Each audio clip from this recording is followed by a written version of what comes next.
You're listening to Patrick Maguire here on Times Radio, live with you on DAB, online and on the app, and also, as of just this second, on the Times Radio YouTube channel. So if you'd like to watch PMQs Unpacked, remember, we pause the action. Tim Shipman and I will explain what's happening, what it all means. You know, you don't have to listen to the whole thing. You don't have to wade through all those tedious backbench questions. Stay with us here on Times Radio. Tune into our YouTube channel and you'll get the whole thing live. You can also put questions to me and Tim Shipman and Lara Spirit from Times Red Box 2. And who doesn't want to do that? And Lara is with me in the studio, ready to preview today's session. What can we expect today, Lara? Because last week, when international stories overshadow everything, often the energy goes out of PMQs. Keir Starmer very keen to row behind the government and show that the country is putting on a united front. I was speaking to a Labour person yesterday who said, look, I think Keir ideally will want to get back onto domestic politics today. Is that going to be possible given what's still happening in the Middle East?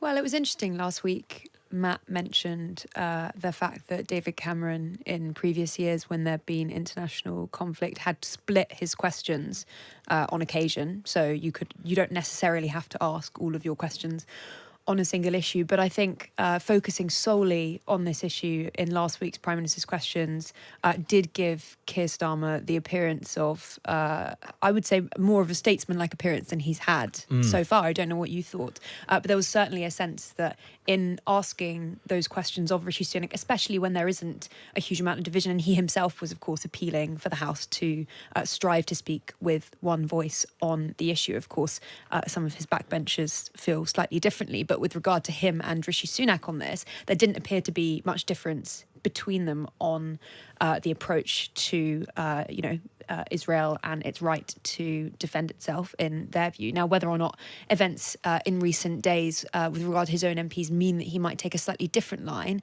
I think remains to be seen. A different line, or chooses not to mention it at all. That's an interesting thing, because what he wouldn't want to do is to give 6 questions setting out Labour's line and then to have MPs behind him say very different things, or pose questions that are as much to him as they are to Rishi Sunak. Or he might think, well, I'm meeting Muslim MPs and peers at 1:45, straight after this session of PMQs.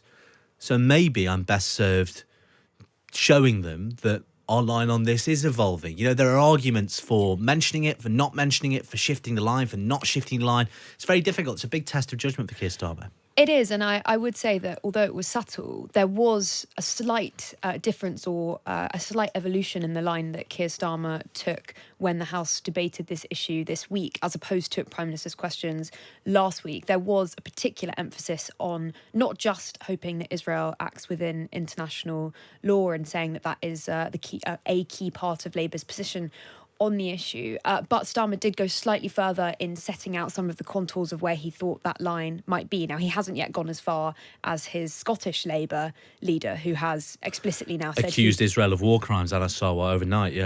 So whether or not he chooses to do that, I think, would be a step further than he has gone so far. But there was a slight, ever so slight change, if only in emphasis and not necessarily in substance. Exactly. There was an acknowledgement, I think, in that performance of some of the things that some of his backbenchers have been saying. And just before I let you go for the time being, what else are we likely to hear? What's animating Tory backbenchers, Labour backbenchers this week beyond the conflict?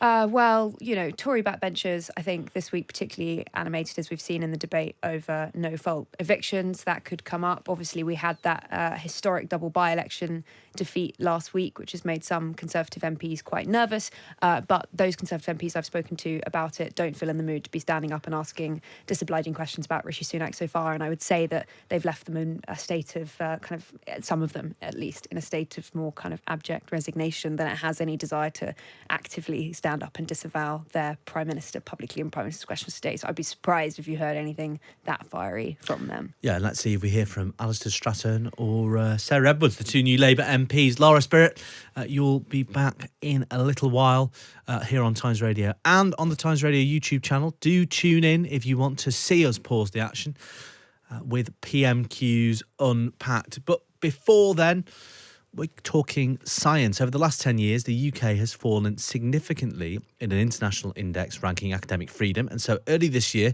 the government passed a law aimed at protecting free speech on campus. The John Maddox Prize recognises those working in research who stand up for science despite hostility to bring evidence to the public. It was held last night, organised by Sense About Science, and its director, Tracy Brown, joins me to tell us more. Hi, Tracy. Hello. So what is the John Maddox Prize? Indeed, who was John Maddox? Well, John Maddox was the editor of Nature for many years. He was a founding trustee of ours as well. And he led Nature through a lot of investigations of unfounded claims, including a very famous one of homeopathy, always in search of the truth and putting it before the public. And that's something that's informed our existence. So the prize has been running now for 12 years. We do it in partnership with Nature, and it's global. So although you started with a UK issue, these things are global. They're everything from state repression to intimidation of researchers online, trying to get them fired for the findings that they're bringing. There's all manner of ways in which research is being held back from the public domain. Well, and Nancy Olivieri, who was this year's winner, am I right in saying? That's right. She faced attempt to have her medical licence revoked when she published findings showing that a drug used to remove excess iron from the body was toxic. That's, as you say, so many different kinds of censorship. This one, a textbook case of corporate back covering is a polite way to put it. Well, the corporation concerned actually funded Nancy's university, so you can imagine the difficulty that it put her in, and she got fired eventually. So she's fought for patients to have access. But I think the thing is, we need to understand this isn't just a question of researchers being able to say what they like. It's, us as a public, we expect to know if there's side effects from a drug. We want to know if ice sheets are melting faster, what causes stillbirth, chronic fatigue, chronic pain.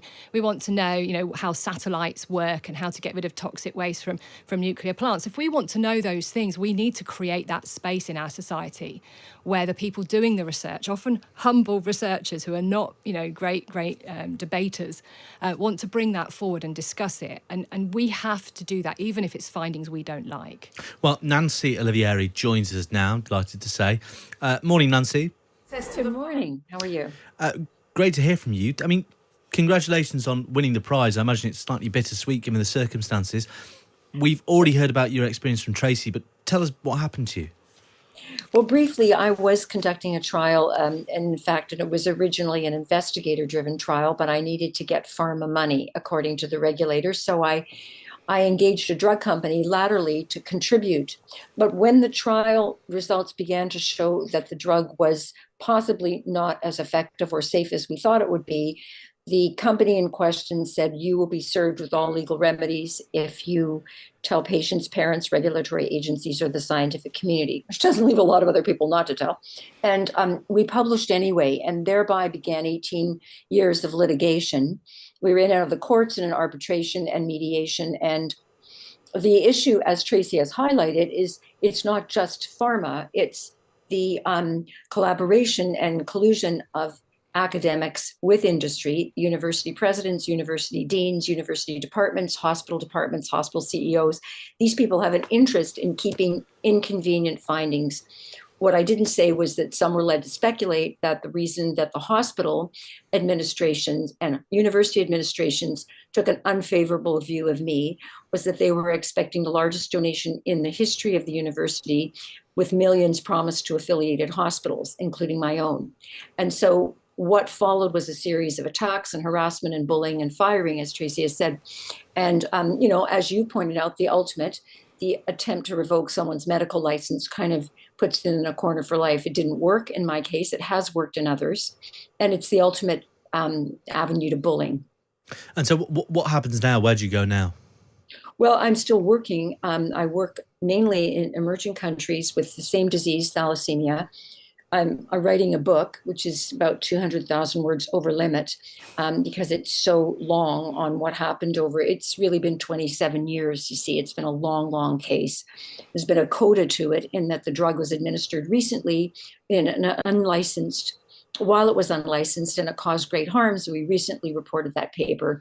Where do I go? I guess I go on and keep trying to protect patients in clinical trials and in clinical research.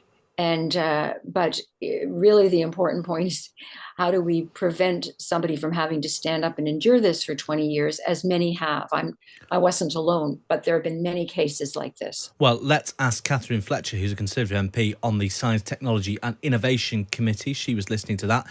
Catherine, what can the government do, what should the government do to ensure academic and scientific freedom in the UK so cases like Nancy's don't happen here? Loads is the short version. I've just, nice to speak to you both. I've just hot-footed it over from one of those mechanisms, which was set hearings of the Science and Tech Select Committee available to watch on Parliament Live about our AI inquiry. And I think it's not just government, I think it's Parliament more broadly, where, as you know, Patrick, the committees are cross-party, where we can decide what we want to examine. And I think having that direct line to an independent Parliament as well as government regulatory oversight is important. But, set it out. This, in terms of powerful hierarchies suppressing the data because it didn't fit the narrative of the day, probably most famously started with Galileo pointing out to the Pope that the Earth went round the sun and not the other way around. And I think it's part of the triumph of the last few centuries that this happens less and less. But things like the Maddox Prize, my personal thanks to Nancy. Thalassemia is an awful disease, with your red blood cells going in funny shapes. But the fact that she's called this out makes her a deserving winner of the prize. And the other thing that is important is groups like Sense About Science continue to hold these awards and highlight international examples. Well, I'm a proud Brit. I would say we do very well, and it's incumbent on us to run even harder to make sure we carry on with those academic freedoms. But you look at some of the pelters that academics give this current government, and I think I would say I'm relatively confident that they're free to say what they like, and I would encourage them to use the data to prove their arguments. Well, Catherine Fletcher, Conservative MP on the Science, Technology and Innovation Committee, thanks very much for joining us just before PMQs, which will, of course, bring you live here on Times Radio, to talk us through the John Maddox Prize and Censorship of Science. That's held by Sense About Science. Tracy Brown, the boss of Sense About Science, joined us here, and also Nancy Olivieri, who faced attempt to have her medical licence revoked when she published findings that a drug used to remove excess iron from the body was toxic. She won the prize for that. She joined us too. Thanks very much for joining us for that fascinating discussion about censorship, about science. But it's just coming up to 12 o'clock. It's a Wednesday. It means it's time for PMQs Unpacked with Tim Shipman. Get on YouTube and don't go anywhere.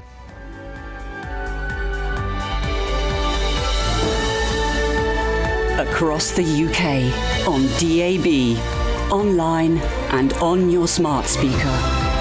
This is Times Radio. It's 12 o'clock. I'm Patrick Maguire. This is Times Radio. PMQs Unpacked in just a moment, but first a look at the headlines this lunchtime. The Islamist group Hezbollah in Lebanon has said its leader has met with Hamas and Islamic Jihad to discuss how to achieve victory for Gaza. A photo has been released of the three men meeting. Israel is going to block the visas of UN representatives in response to the UN Secretary General suggesting that Hamas's attack was provoked. Israel has called for Antonio Guterres, the Secretary-General, to resign. The Labour Muslim Network, meanwhile, has called for Sir Keir Starmer to support a ceasefire in the Middle East. 23 councillors have resigned from Labour over its leader's suggestion. He supported Israel cutting Gaza off from water and food, although he later said he didn't mean that.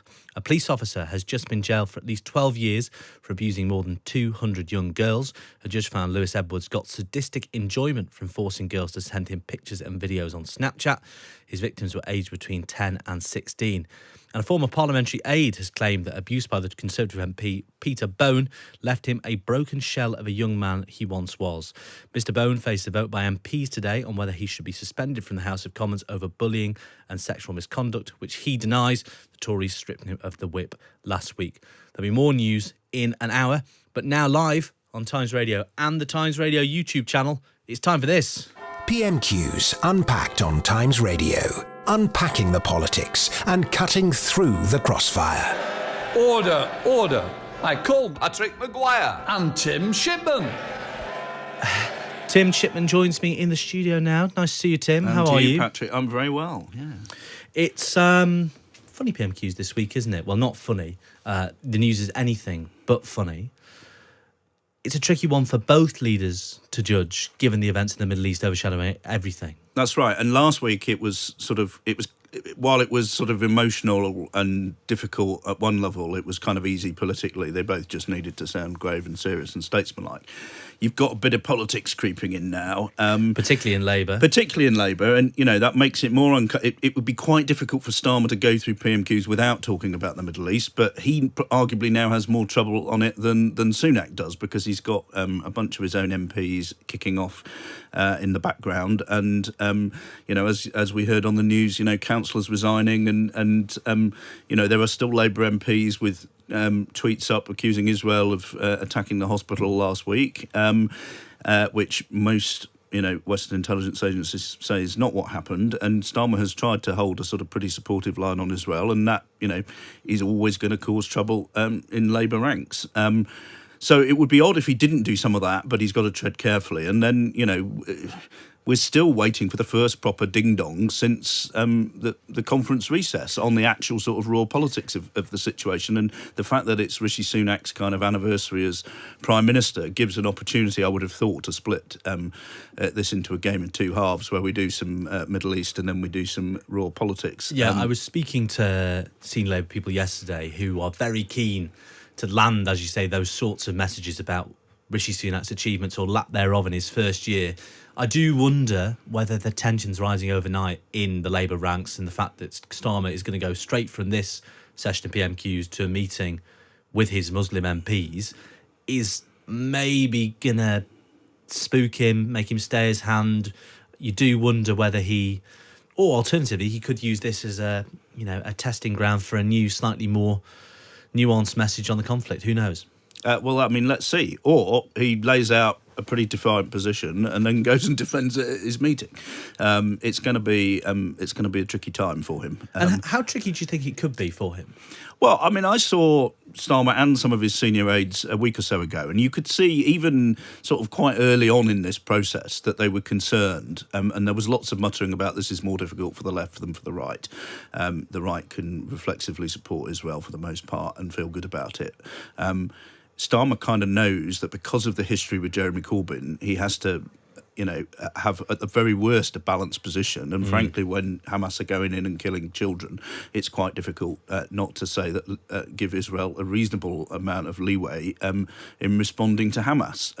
But, the reflexive position of his MPs and a lot of his activists is that they're pro-Palestinian and they think that Israel is an occupying power, and that...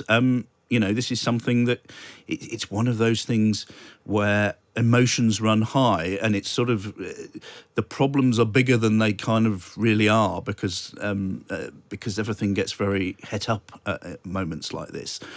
This is a guy who spent a lot of time calming everything down, looking professional, getting better at the job, better at PMQs.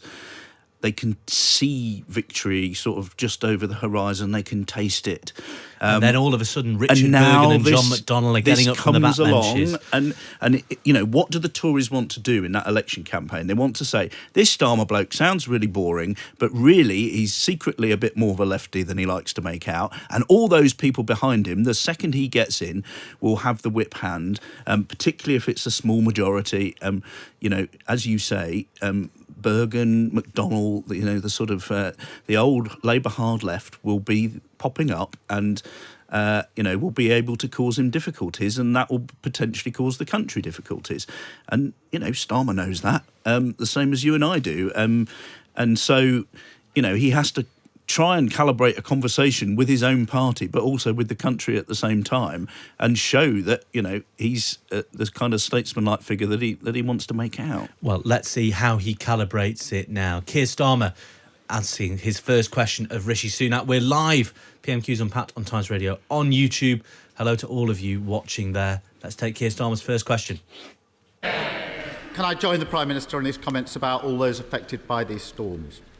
Can I start by welcoming the new member for Mid-Bedfordshire? Yay! The first Labour MP ever to represent those beautiful towns and villages. He defied the odds, history, and of course the fantasy Lib Dem bar charts.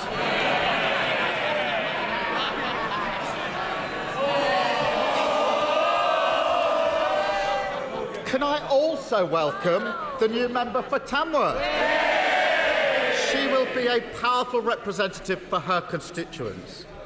Is the Prime Minister as relieved as I am that those constituents are not burdened with his defeated candidate who told them, don't worry, Mr. Speaker, I'm going to sanitise this, to F off if they're struggling with the cost of living? Well, Mr. Speaker, I'm proud of what this government is doing to support the most vulnerable over the past year. But, Mr. Speaker, can I in fact join him in welcoming the new members to their places? After all, I suspect the new member for Mid Beds may actually support me a little bit more than the last one.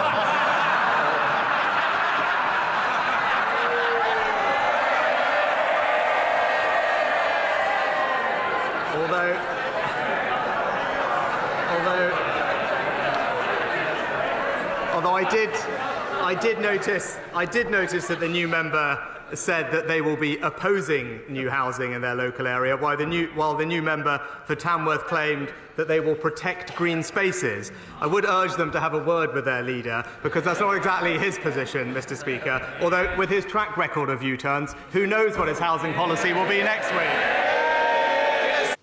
So, Rishi Sunak there and Keir Starmer, remarkably chipper given the circumstances and the politics of their own parties.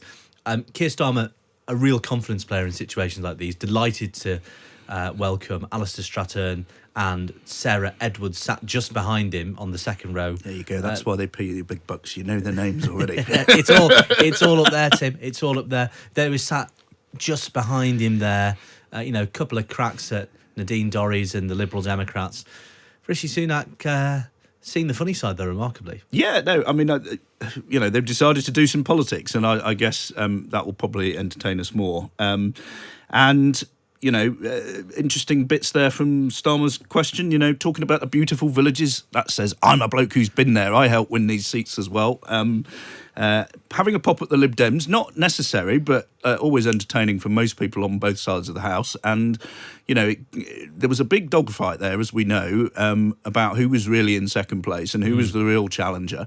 And in some of the kind of marginal seats around the country, Labour have now kind of put down a bit of a marker and said, back off. Yeah, you go and fight those seats, Lib Dems, where you're in a clear second place against the Conservatives, and you go with our good wishes. But if you come and muck about in three-way marginals, we're going to beat you, and we're going to have more resources. And so that, for people who like to mutter about progressive alliances and all that kind of thing, I think it was an interesting moment, that by-election, where, we saw Labour not sort of back off and leave the Lib Dems to have a crack at something just because they were insisting on it. And they've, might is right in this situation as far as the Labour Party is concerned. But yeah, I mean, a good joke from Sunak about, Dorries not backing him. The only other thing that was notable so far, I think, there's no Suella Braverman, as we often see these days next to Sunak. The position of nodding donkey has today been taken by Jeremy Hunt, who has got a very good deep nod going on, gravely nodding at everything. I think the they Prime call Minister that says. in journalese, Tim, a bold show of unity after all those briefings over the weekend. That must be Rishi it. Sunak was gearing up to sack his Chancellor. Before we take Keir Starmer's second question, I think notable, there was a bit of a sting in the tail of Rishi Sunak's answer there, where he noted that both the successful candidate in Mid Beds and in Tamworth had opposed local housing developments, which maybe there's a bit of grit in the oyster for Keir Starmer there. If he wins a majority made up of rural and semi-rural seats, if he wins in places he's never won before, you might have MPs who say, well, hold on, this whole thing about bulldozing the Greenbelt, as Labour have promised to do, we're not necessarily keener on that than the Tory MPs who scuppered Boris Johnson's planning reform. I think Keir Starmer would love to have that problem, wouldn't he? If Keir Starmer starts taking these kind of seats in a general election, then he'll have a majority so large that he won't need really to worry about rebellion. Right, let's take Keir Starmer's second question now. Well, So much for being the change candidate. He can't even distance himself from those appalling comments. But I do have to ask him, where on earth does the Prime Minister think his candidate got the idea in the first place that throwing expletives at struggling families was his government's official position? Prime Minister! Mr. Speaker, let's just look at the record of what this government is doing to help those people. Paying for around half of a typical family's energy bill over the last year, support worth over £1,500. For the most vulnerable in our society, receiving £900 in direct cost of living support, record increases in the national living wage, record increases in welfare, and this winter, Mr. Speaker, pensioners to receive an extra £200 or £300 alongside their winter fuel payment to help them through what we know is a tough time. All of that, Mr. Speaker, significant support funded by this government, all of that would be put at risk by Labour's reckless plans to borrow £28 billion a year. We're getting all the lines that Rishi Sunak will use in an election campaign here. You're going to bulldoze the green belt, £28 billion in borrowing. That's one for Ed Miliband. But it's slightly curious, Tim Shipman, that Keir Starmer devoted 2 questions so far to the words of a now defeated and already forgotten by-election candidate in Tamworth.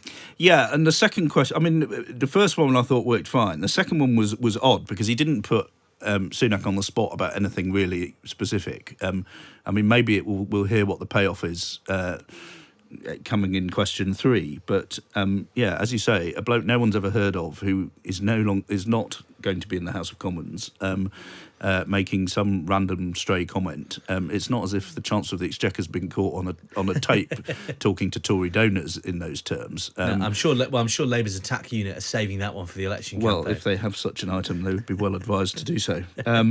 But yeah, that just gave Sunak the chance to trot out, his message about, we have actually been helping people. And so far, he seems pretty comfortable today. Yeah, it's interesting. Terry B on YouTube, where, remember, if you're listening, you can watch all of this action live. See Tim and I, although don't let that put you off, pausing the action and analysing. It's a much more attractive combo than when Chorley's here, isn't it? Let's be honest. I am too modest and deferential to Matt to dissent him or to confirm or deny.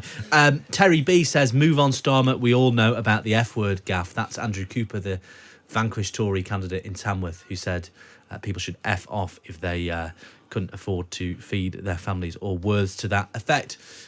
Let's see where Keir Starmer takes this one, and if he's still going to be banging on about that Facebook post with his third question to Rishi Sunak. He keeps boasting about how great things are. The voters keep telling him he's got it wrong. But I can see why the Tamworth candidate thought he was just following government lines. Annalisa and her 2 children lived in their home for 8 years. In May, they were kicked out with a no-fault eviction notice. Despite his government's pledge to scrap no-fault evictions, this week the Prime Minister crumbled to the landlords on his own backbenches and killed the policy. What message, other than the message delivered by his candidate in Tamworth, could Annalisa possibly take from that? Prime Minister, Speaker, we've taken significant action to help renters like Annalise and others. We've capped holding deposits at 1 week.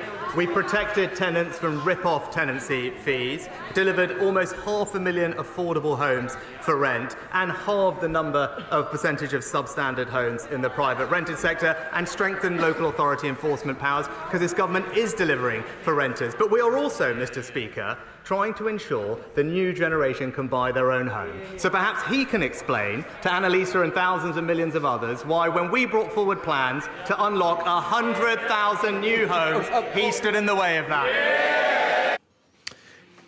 Tim Shipman, you suggested that we might hear about no-fault evictions in the Renters Reform Bill.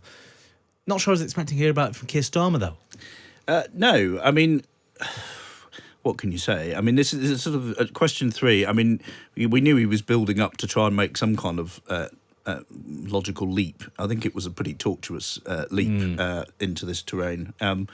I mean, leaders of the opposition love to fall back on the examples of real members of the public, but the Jeremy Corbyn tactic, of course, absolutely. But I'm not sure we're quite there, are we? We're losing our way a bit here. Also, I think what this is lacking is any sense of, we're banging on about the Tamworth by-election here, but there's no sense that this is Rishi Sunak's first anniversary. There's no sense of, Keir Starmer could be making Not a very yet. powerful. Well, I mean, it maybe may that's be. question 6, if he's doing 6 questions on this, that's, you would presume, is what he's building up to.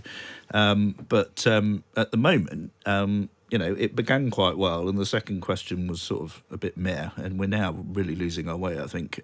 Labour has liked to talk about housing quite a bit over the last few months, and I think, renters are their market. The Tories have tried to do some stuff to kind of respond to that, but it doesn't feel like we're sort of in the realms of great peril here. No, it doesn't. Rishi Sunak, remarkably confident in response to Well, all of anything these that gives him the questions. chance to just list, I've done this, and this. I've done and this, he's and this. He's perfectly and happy. Here's my attack on the Labour Party. He's across the detail. He knows how to respond. He doesn't need to flick open his book and read all the tabs. It's all in his head. And the questions have so far not been pointed enough to elicit any kind of reaction or really put him on the spot. Well, let's see if they improve. Dave Ellis on the YouTube channel. Remember, tune in. We're live on YouTube as well as live on Times Radio. Says Starmer definitely needs a better scriptwriter. That'll be... let's see if that one is heard within the leader's office. Are you offering yourself, Patrick? Oh, I couldn't possibly comment. No. I think you probably should on that. On the basis of these 6 questions. But as you say, Tim, they might improve. It's only half time. Let's take Keir Starmer's 4th question.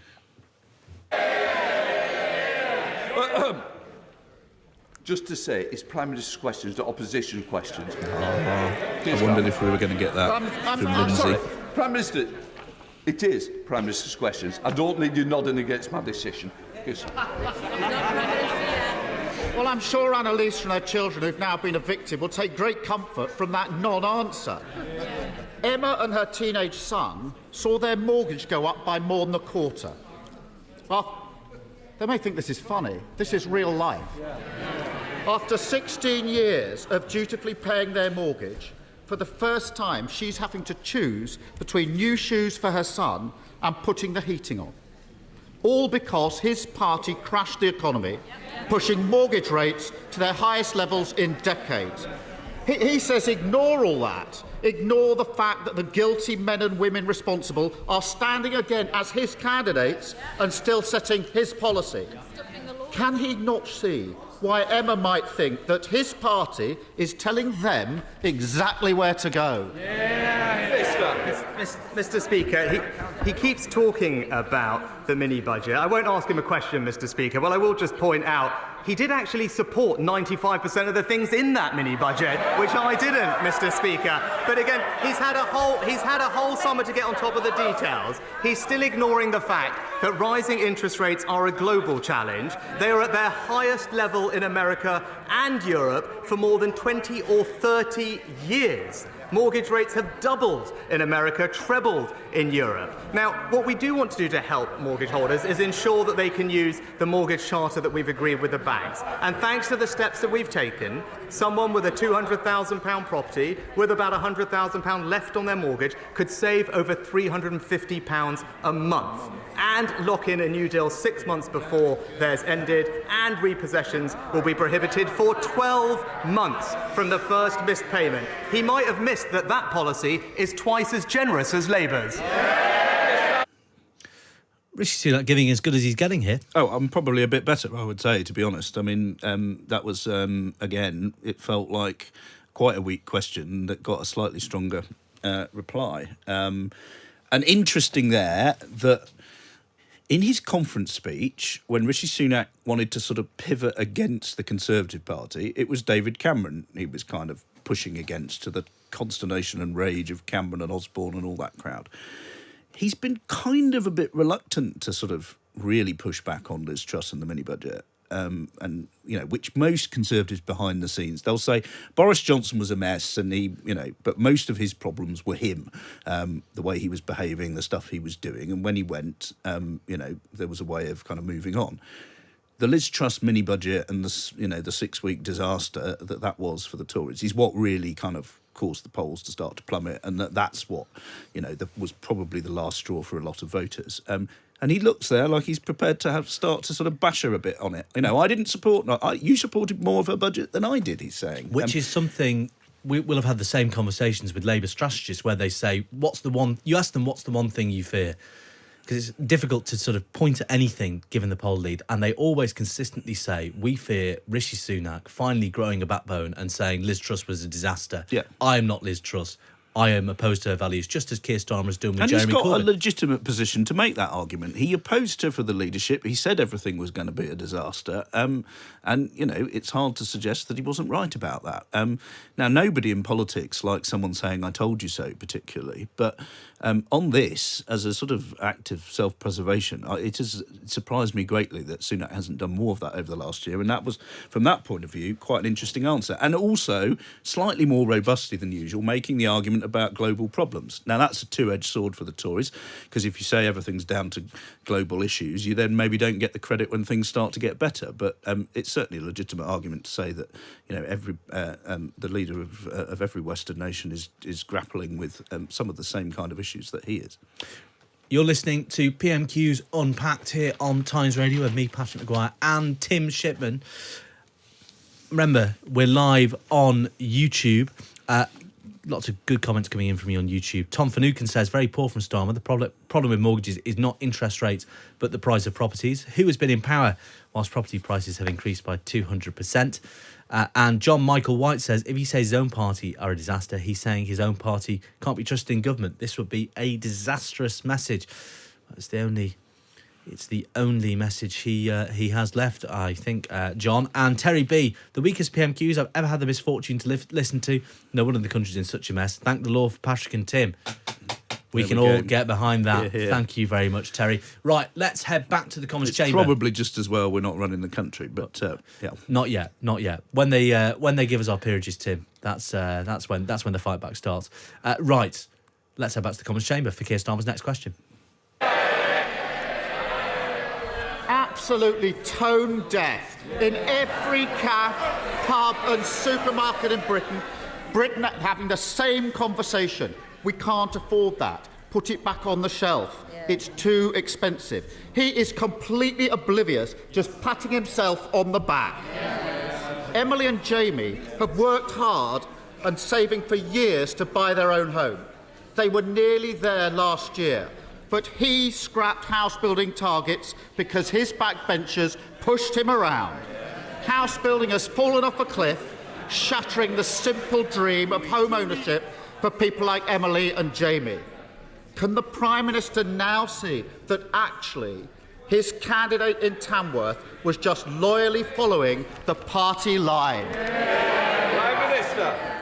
Mr. Speaker, I think these prepared lines really aren't working for him anymore. He literally asked a question. He literally asked me a question about the support that we're providing for mortgage holders. I gave him the answer to that question, and then he read from his script to say that we hadn't answered the question. We're providing significant help for all these people. He's moved on to housing targets, but here's the record. 2.5 million additional homes. Housing starts double what we inherited from the Labour Party. Housing supply up 10%, on track to deliver 1 million new homes, and a record number of first-time buyers, Mr. Speaker. But again, he brings up his candidates in Tamworth and Mid-Beds. As we open this session, he's now saying he wants to build homes. Well, both of those candidates want to say that they want to block new homes in their constituency. Rishi Sunak really had his Weetabix this morning. He's had didn't it, he? yes. I mean, had his Mexican Coke on his whatever Weetabix it was this that morning. I mean, he likes a cinnamon bun and things like that in the morning. Apparently, despite being, frankly scrawny. I know. he's eating less healthily than you and I are for Somehow. breakfast time. I mean, I think this is. I mean, I slightly disagree with the previous comment you read out. I think this is absolutely fascinating in at sort of micro level. This is obviously not a big important PMQs, but you're it's revealing of what it's revealing a lot on both sides. I'd say. I mean, and Starmer, is continuing to press this line and still dredging up the candidate in Tamworth. I just don't think that riff is working particularly. Where I think he does have a point, and where Sunak has to be careful. The more confidence Sunak's got in this sort of session, the more kind of glib he sounded. The more kind of here's a bunch of stuff, and why aren't you listening to me? And if only you listened to me better, then you'd all agree with me. Which is kind of the approach he's taken over the last year, which hasn't gone down that's classic terribly Rishi, well. isn't it? When he's sort of he's done a couple of radio phone-ins, and the one that always sticks in my mind, and the one Tory MPs bring up, is when he was questioned by someone who said, I've lost X amount of money, and the reply was, as you say, his dander was up, he was feeling confident, and he said something like, well, I think you'll find the average person has, it's, as you say, as you said earlier, slightly too across the detail, too confident, a bit glib. Yeah, and when Starmer says he's tone deaf, I think that is an argument that does strike home with voters. And a better politician, a Bill Clinton or a Tony Blair, would sort of say, would try and do a little bit of empathy. I really do understand why people are suffering here,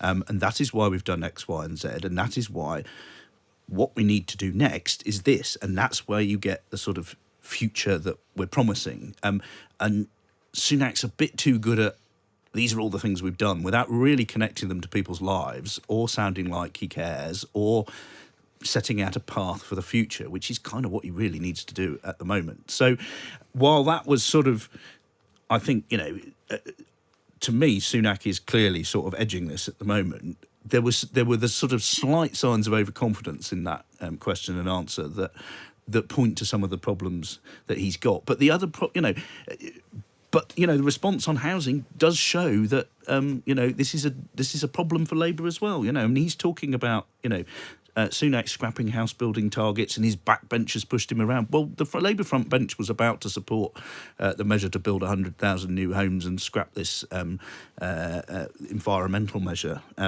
Neutrality. Thank you. I knew you would be able to recall it quicker than I could. But, he then told his peers in the House of Lords to oppose it, so that, both sides have been kind of pushed around by the special interest groups on both sides, and it's a bit of a score draw now, this subject. And Labour have had a pretty much, interestingly, a very clear run on their housing policy so far. They haven't really had to put up with the onslaught that they will inevitably get during a general election. So that Rishi Sunak is going quite so hard on this suggests that the Tories do see great opportunity here. I think that's right. Right, let's get Keir Starmer's final question. Let's see if he can pull these slightly disparate threads together and salvage his performance in the eyes of our YouTube watchers. Tell us more about them.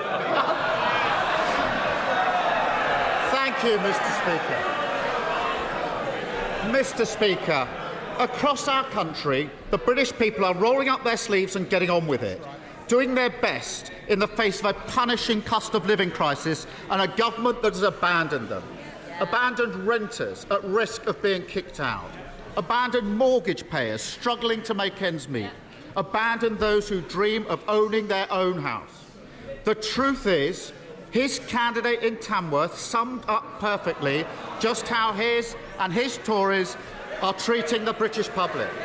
So will he just call a general election and give the British public the chance to respond, as they did in Selby, Mid-Beds and Tamworth?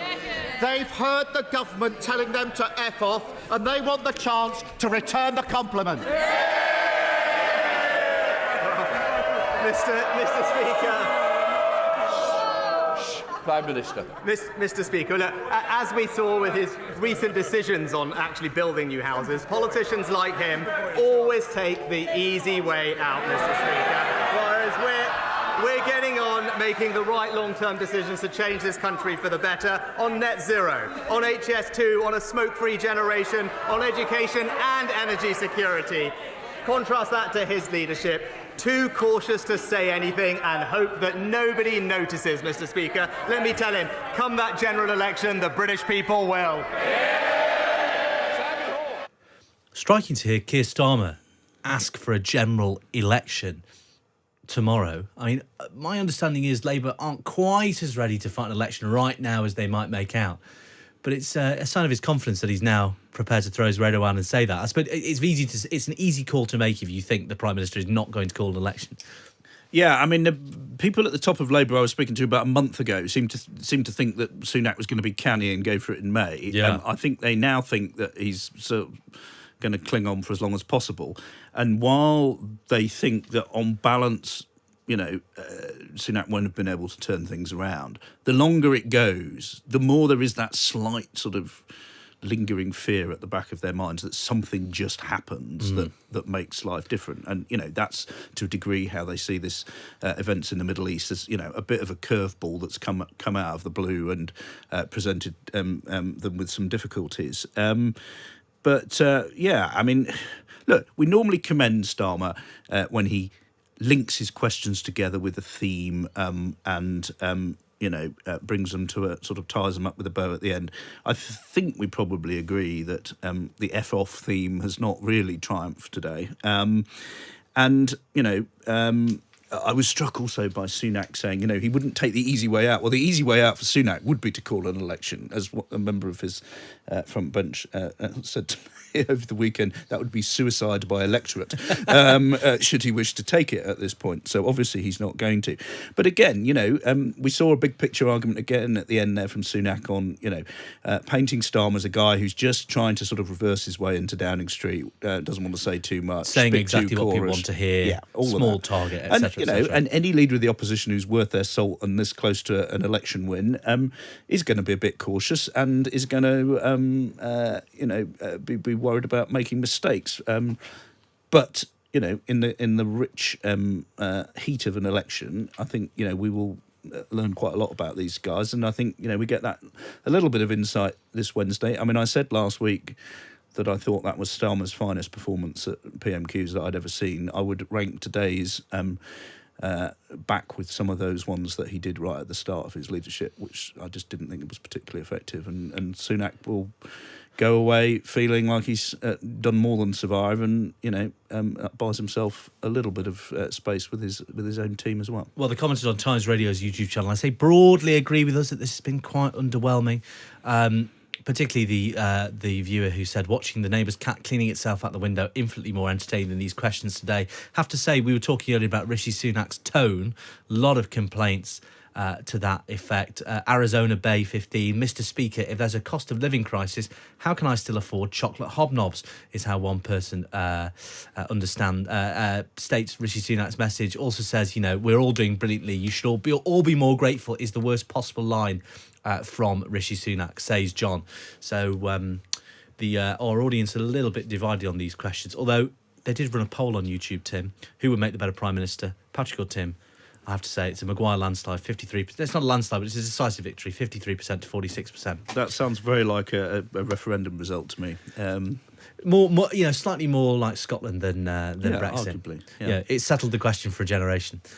Right, don't go anywhere because we're going to bring you the best of the rest in just a moment. Stay watching on YouTube, stay listening online on DAB Radio or on the app. You're listening to Times Radio. This is Times Radio. I'll be the level head in churning seas.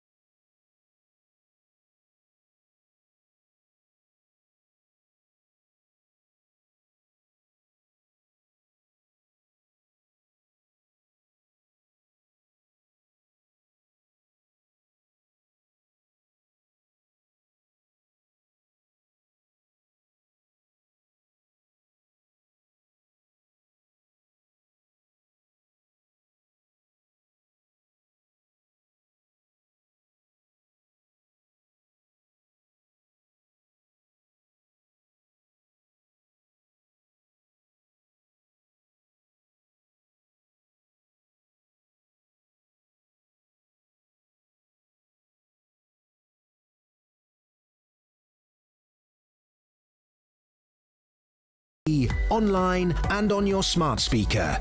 This is Times Radio. You are listening to Times Radio with me, Patrick Maguire, in for Matt Chorley. We're bringing you PMQs Unpacked, as we do at this time every Wednesday that the House of Commons is sitting. We've been pausing the action as Rishi Sunak and Keir Starmer battle their way to a score draw or maybe a narrow win for the Prime Minister. And remember, of course, we are live on YouTube too. Here's the Times Radio YouTube channel. Put your questions to us. Many viewers on YouTube have already decided that I should be Prime Minister and not Tim Shipman. So they've got impeccable taste.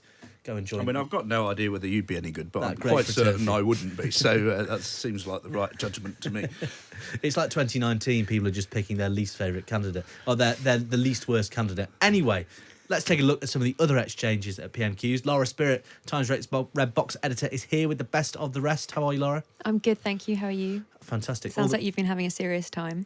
Serious? Well, you know, a couple of serious guys, a couple of thought leaders, joined by another thought leader in Lara Spirit. So there we go. He's nicer to you than Chorley as well, isn't he? It's a slightly more emollient style in the holidays. When's your email coming out? Well, we'll ask that at the end when we do a bit of what you call cross promotion. But anyway, Lara, best of the rest. Who is the bestest of the restest at PMQs?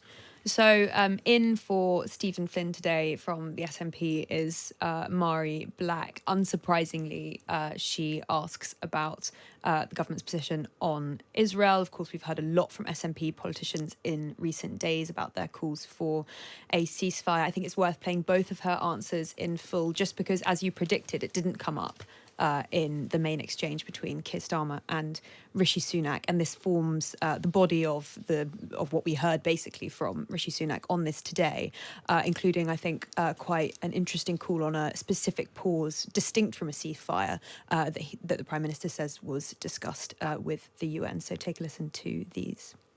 Thank you, Mr. Speaker. Yesterday, the UN warned that hospitals in Gaza had just 48 hours of fuel left to keep their electricity going. That was 28 hours ago.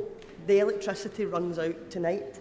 Now, we have a human responsibility to all the people in Gaza, but we have a particular responsibility for UK citizens, some of whom are in those hospitals with no food, no water, no medicine and no way out.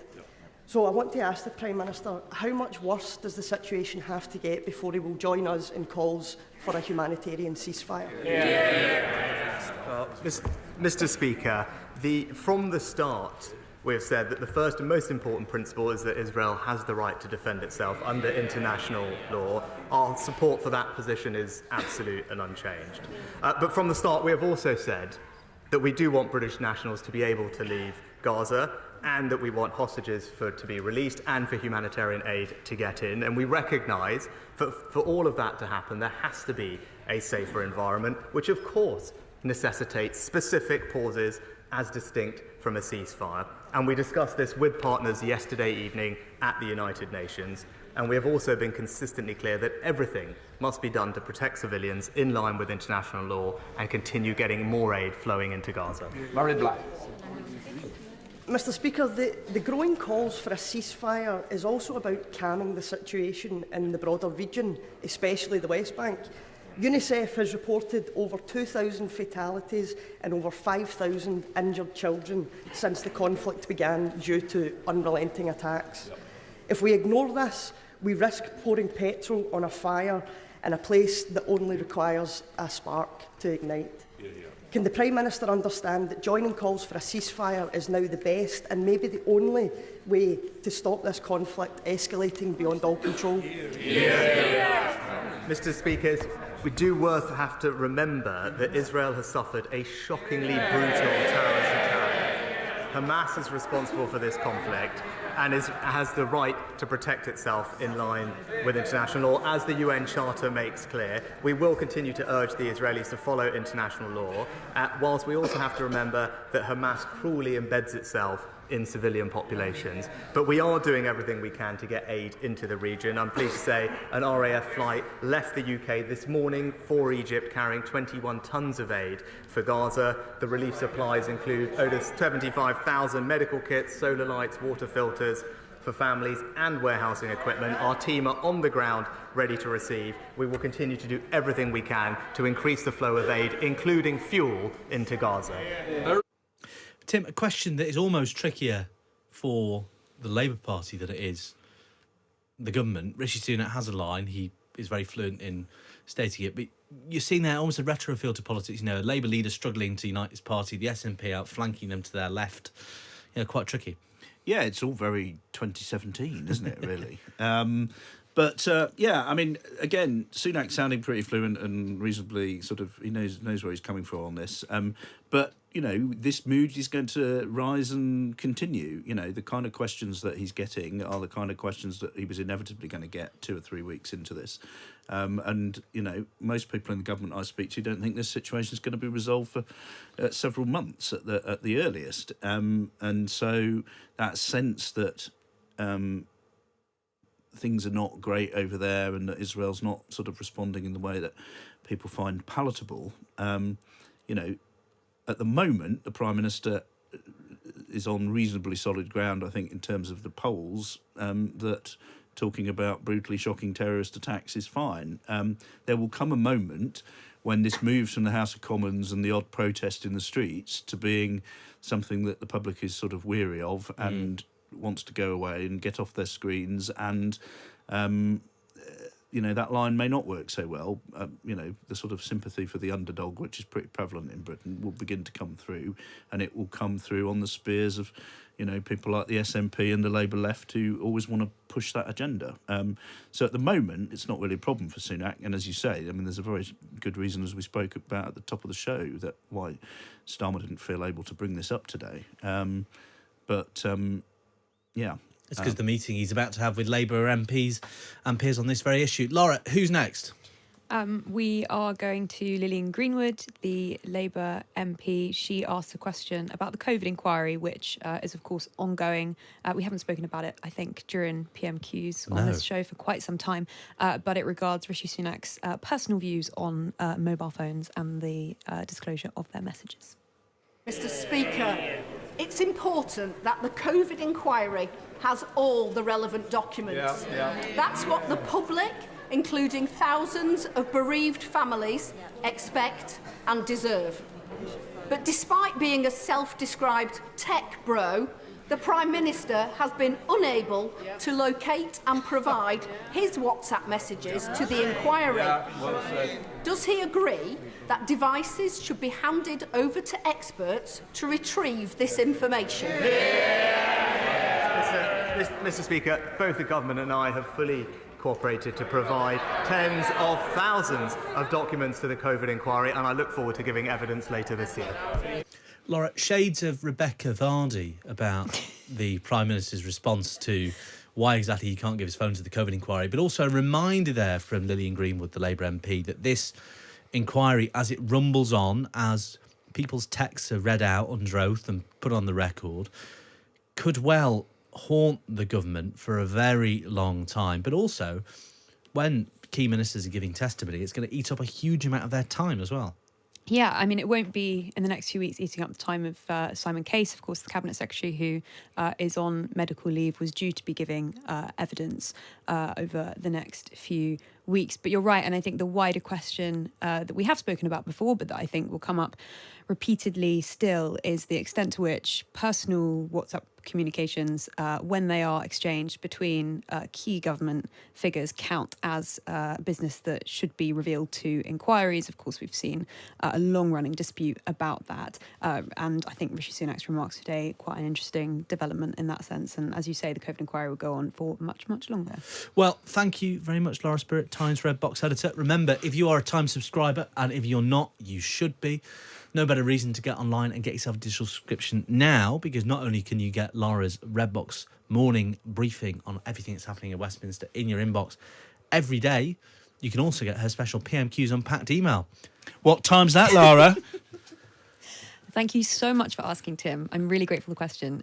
It is at 3 p.m. today. Hooray! So I look forward to seeing you all then. So, you can have your lunch and then revisit this very memorable PMQs. Thank you very much as well to Tim Shipman, chief political commentator of the Sunday Times. And the Jeremy Corbyn of this particular 2019 leadership contest. Oh, I thought you were making a remark about your jacket and shirt combo. Well, I suppose, look at me. Is that houndstooth? It's a bit more Corbyn than Johnson, isn't it?